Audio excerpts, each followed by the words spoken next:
आप चार चार ओहदे रखें खैर है, मैं 2 मीटर लगाऊं तो बहुत बुरी बात है। बजट पेश होना है, ये इसके अंदर क्या होना है क्या नहीं होना इसका हुकूमत से कोई ताल्लुक नहीं है।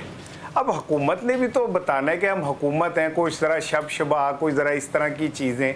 अदरवाइज़ आप अपने वज़ीर ख़जाना से लेके वज़ीर आज़म तक इन्होंने तुसी मसीह चुका लो जी, इन्होंने पता है कि बजट की आ रही है। इसार राना साहब हमें ज्वाइन कर चुके हैं। इसार राना साहब, अभी जिस तरीके से मैं रियलिस्टिक टारगेट के हवाले से बात कर रही थी, तो बहुत सारे पॉइंट्स ऐसे गवर्नमेंट ने इनिशिएट किए हैं कि जिनको सुनकर ऐसे लगता है कि शायद दीवाने का ख्वाब मालूम होता है। और चूंकि खुद रिजवान रज़ी साहब की इस पे इकोनॉमी पर खासी ग्रिप है, तो उन्होंने तो कहा कि जो मुआशरे या जो ममालिक IMF के सहारे चलते हैं वहां पर ग्रोथ ड्रिवन बजट अमूमन आया नहीं करते।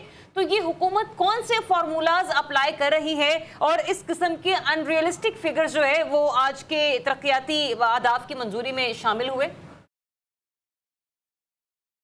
देखिए, आप एक बात को समझें कि ये जो IMF जो बजट पेश होना है, ये इसके अंदर क्या होना है क्या नहीं होना इसका हुकूमत से कोई ताल्लुक नहीं है। अब हुकूमत ने भी तो बताना है कि हम हुकूमत हैं, कोई ज़रा शब शबा कोई ज़रा इस तरह की चीज़ें। अदरवाइज़ आप अपने वज़ीर ख़जाना से लेके वज़ीर आज़म तक इन्होंने तुसी मसीह चुका लो जी, इन्होंने पता है कि बजट की आ रही है। इन्हें सिर्फ ये पता है कि लेवी में हमने कितने पैसे बढ़ाने हैं। वो कार्बन लेवी में भी रजी को फोन कर रहा था, ये बिजी थे, मैंने इनसे पूछना था कि भाईजान ये साइंस बताएं कि लेवी और कार्बन लेवी में क्या फर्क है, और ये बीच गरीब आदमी मैं इस सवाल का जवाब आज के प्रोग्राम में जरूर लूंगी आगे चलकर। हाँ, आप चार चार ओहदे रखें खैर है, मैं 2 मीटर लगाऊं तो बहुत बुरी बात है। मैं इस हुकूमत ने ये तय कर लिया है कि इन्होंने गरीबों को, मैं समझता शबाजी साहब जब ये कहते थे मैं गुर्बत खत्म करूंगा, मैं खुश था, मुझे नहीं पता था इतना वो कह रहे थे मैं गरीब ही मुका देना मुल्क की रहने नहीं देना मैं। हाँ, मैंने को गरीब रहने ही नहीं देना।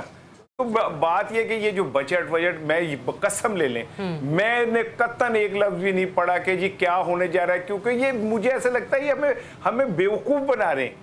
ये वो चीजें दे रहे हैं जिनका हकीकी बजट से ताल्लुक ही कोई नहीं है। हाँ। और जो बजट आना है वो कुछ और होना है। आप तो अपने तजुर्बे की बुनियाद पर ये बात कह रहे हैं ना इसार राना साहब। अभी जब हम लोग प्रोग्राम की तैयारी में रिसर्च को मैनेज कर रहे थे, देख रहे थे कि पिछले साल के टारगेट्स क्या थे, इस साल के क्या रखे गए हैं। सर, इसको कहते हैं ना कि 100 रुपए में से सिर्फ आपने 2 रुपए इकट्ठे किए हों और अगले साल आप 200 रुपए की ग्रोथ रेट वहां पे क्या कहते हैं उसका फिगर मुकर्रर कर दें, तो ये समझ से ही बालातर है। ये पॉसिबल कैसे हो सकता है?